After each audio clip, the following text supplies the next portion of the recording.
जय हिंद दोस्तों। फिर से तेजस्वी यादव ने सम्राट की सरकार पे निशाना साधा है, बेरोजगारी को लेकर के तंज कसा है और कहा है कि बिहार का नाम बदल करके श्रमिक प्रदेश रख देना चाहिए। और आगे तेजस्वी यादव ने यह भी कहा कि बिहार की जनता दूसरे राज्यों में जा करके गोली खाती है, नहीं तो गाली खाती है। और भी जो बड़ी खबर सामने आ रही है, जो कि तेजस्वी यादव के मुंह पे करारा तमाचा लगाया है सम्राट की सरकार ने, जो ऐसे ऐसे ऐलान किए हैं और ऐसी ऐसी कार्रवाई करी है, बोलने लायक नहीं बचे तेजस्वी यादव। लेकिन इसका जवाब दिया गया है। जिस तरीके से इन्होंने बेरोजगारी को लेकर के, बिहार में जिस तरीके की गुंडागर्दी को लेकर के जो इन्होंने अपराधियों का धौत बढ़ गया है, इस तरह की बातें जो इन्होंने करी है, आपको बता दें कि इससे सम्राट की सरकार ने मुख पे करारा तमाचा दिया तेजस्वी यादव को। बड़ी खबर सामने ये आ रही है कि तेजस्वी यादव ने यह भी कहा कि बिहार सिर्फ मजदूर देने में आगे है और कुछ में आगे नहीं है। मतलब कहने का साफ तौर पे यही है तेजस्वी यादव का कि सम्राट चौधरी जब से मुख्यमंत्री बने हैं तब से और ज्यादा स्थिति खराब है। इनका कहने का मतलब यह है। आपको बताएंगे एक एक पॉइंट की क्या क्या बड़ी पहलू हुई है सामने और सम्राट सरकार ने क्या क्या एक्शन लिए हैं। लेकिन तेजस्वी यादव यह भी बताने की कोशिश कर रहे हैं कि जब से सम्राट की सरकार बनी है बिहार के अंदर बेरोजगारी बढ़ गया है, अपराध बढ़ गया है, डेवलपमेंट कुछ नहीं हो रहा है। एक एक चीजों का जवाब दिया गया और एक्शन तेज है। आपको बताएं, बड़ी खबर सामने यह है कि तेजस्वी यादव पूरे बिहार की जनता को यह बताने की कोशिश कर रहे हैं कि बिहार में जिस तरीके से बीजेपी का सीएम बना है और हालत खराब है। यह एक प्रोपोगेंडा है, एक एजेंडा है। इसके तहत तेजस्वी यादव काम कर रहे हैं, लेकिन पूरी तरीके से असफल साबित हो रहे हैं।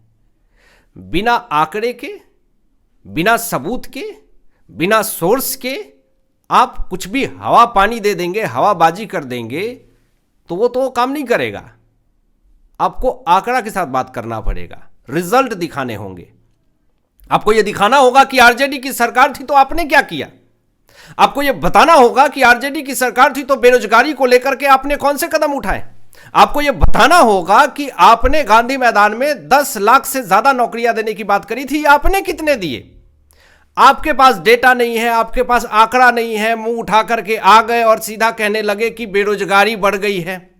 लेकिन आप यह भी तो बताएंगे कि आपकी सरकार ने क्या काम किए थे और बीजेपी की सरकार ने क्या काम करी है।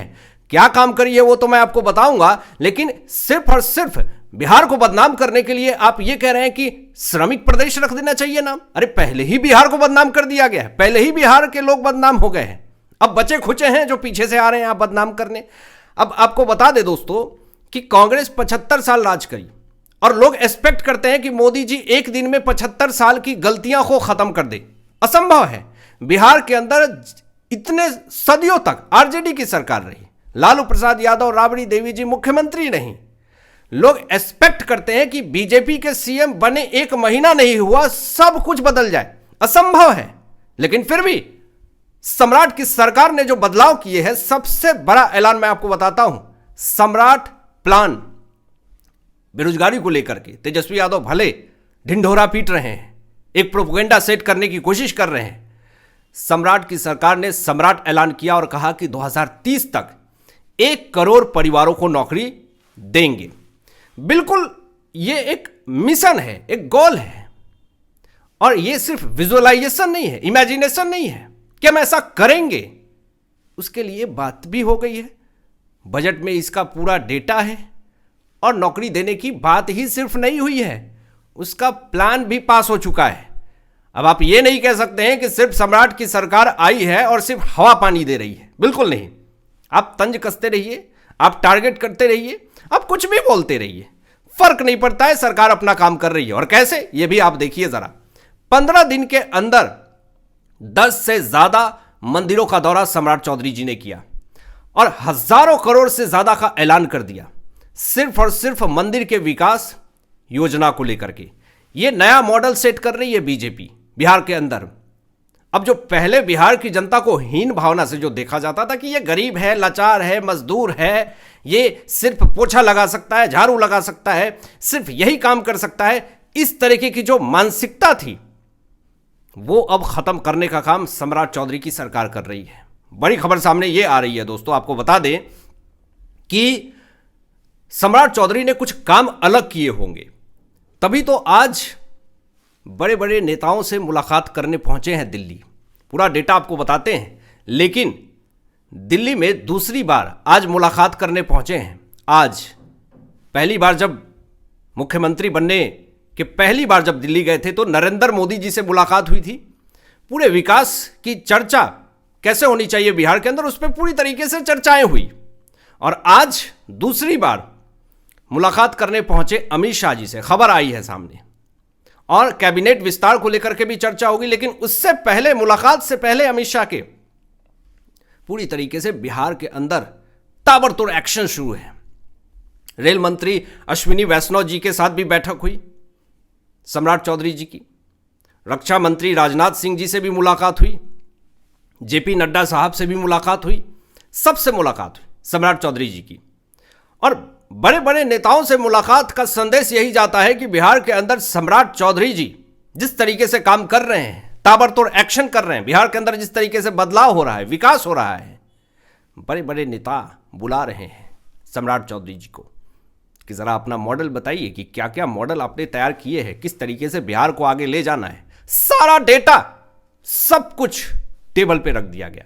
अमित शाह जी बहुत ही गंभीरता से हर चीज़ों को देख रहे हैं, सुन रहे हैं, समझ रहे हैं, क्योंकि बिहार के अंदर 75 साल बाद बीजेपी का सीएम बना और उसके बाद डेवलपमेंट ना हो तो बिहार की जनता का भरोसा डगमगाएगा। तो सबसे पहले बिहार की जनता के भरोसे को जीतना है, इसके लिए बीजेपी काम कर रही है बिहार के अंदर। अब देखिए, सुशासन का दूसरा चरण चल रहा है दोस्तों, सेकेंड फेज चल रहा है। नीतीश कुमार जी ने शुरू की थी सुशासन सरकार, सुशासन बाबू लोग कहते थे, और ये जो फेज चल रहा है, पूरी सफाई चल रही है अपराधियों की। और इसमें जो बड़ी खबर सामने ये आ रही है कि सुशासन का दूसरा चरण शुरुआत होते ही 18 दिन के अंदर 5 इनकाउंटर होते हैं, 5 इनकाउंटर। चारों तरफ हड़कंप मचा हुआ है बिहार के अंदर, अपराधियों में खौफ का माहौल है। सम्राट चौधरी जी ने साफ तौर पे यह बड़ा स्टेटमेंट दिया कि अपराधियों का पिंडदान करेंगे।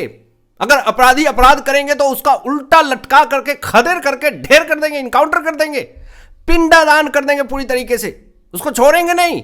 अगर अपराध किया है तो तुमको अपराधियों की तरह ही ट्रीट किया जाएगा। जेल में रखने का कोई आंकड़ा नहीं बढ़ाना है, जनसंख्या नहीं बढ़ानी है जेल में। अपराध किए हो सीधा खत्म करेंगे, ये क्लियर है, ये गाइडलाइन दिया गया है कि अपराधी या तो अपराध छोड़ दे, नहीं तो बिहार छोड़ दे। बड़ी तेजी से बिहार के अंदर ये स्टेटमेंट वायरल हुए, अपराधियों का पसीना निकल रहा है। बड़ी खबर यह भी है कि सम्राट चौधरी जी ने सख्त आदेश दिए हैं डीएम और एसपी को कि भाई, पहले होता था ना कि जनता आती थी, 2 दिन बाद आप एफआईआर दर्ज करते थे, उसके बाद अगर घटना हो गई तो 4 दिन बाद पहुंचेंगे, वो सब सीन नहीं चलेगा।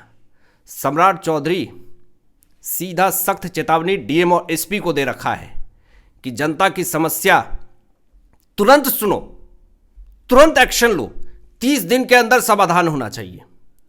बड़ी खबर यह है कि सम्राट चौधरी के एक और बड़े ऐलान से बिहार के अंदर हड़कंप मचा हुआ है कि मठों की जमीन से अवैध कब्जा पूरी तरीके से हटाया जाएगा।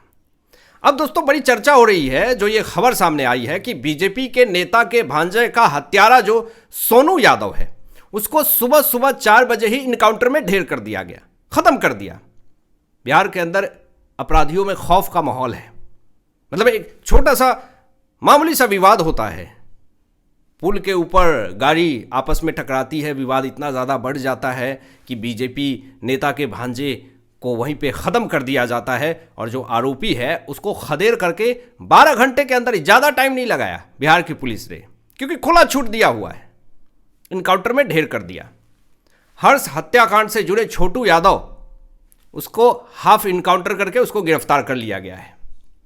बड़ी खबर सामने ये भी आ रही है कि इन सब चीज़ों के बारे में जेडीयू विधायक अनंत सिंह का कुछ भी प्रतिक्रिया होता है, वो बड़ा ही तेजी से वायरल होता है। लोगों ने पूछा कि अनंत सिंह जी बताएं कि बिहार के अंदर तो बड़ी तेजी से डेवलपमेंट हो रही है, विकास हो रहा है, अपराधियों में खौफ है, आप इस पर क्या कहना चाहेंगे। अनंत सिंह जी ने बेबाक तरीके से अपनी बात रखी और कहा कि जो रात को गलत काम करेगा सुबह में मार दिया जाएगा। अब देखिए, योगी मॉडल पूरी तरीके से लागू हो चुका है बिहार के अंदर।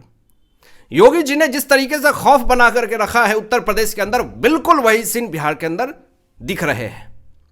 अनंत सिंह जी ने यह भी कहा कि जो मां बहन को परेशान करेगा उसको बख्शा नहीं जाएगा। और यह भी अनंत सिंह जी ने कहा, सम्राट सरकार के काम का तारीफ किया अनंत सिंह जी ने। मीडिया ने उनसे सवाल पूछा है कि आजकल पूर्णिया सांसद पप्पू यादव आपके ऊपर बड़ी तंज कस रहे हैं, बहुत कुछ कह रहे हैं।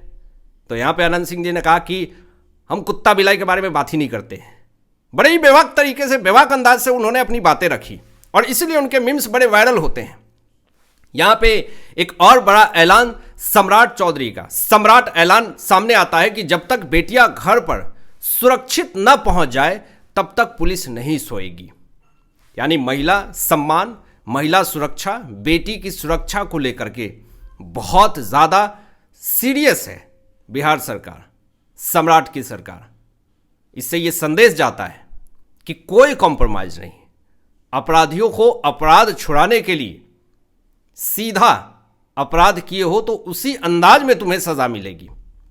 और यह मैसेज है कि बिहार पुलिस सतर्क रहें, सावधान रहें। अगर हमारी बेटियां स्कूल गई हैं पढ़ाई करने के लिए, कोचिंग गई हैं, जब तक घर सुरक्षित ना पहुंच जाए आप सोएंगे नहीं। थाने में या फिर रात में ड्यूटी जल्दी ऑफ करके आप सतर्क रहें, क्योंकि क्राइम को पूरी तरीके से बिहार के अंदर खत्म करना है।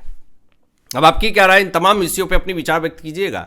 मिलते हैं लेटेस्ट ब्रेकिंग एनालिसिस के बाद। तब तक अपना ध्यान रखें, ख्याल रखें। सत्यमेव जयते। जय हिंद।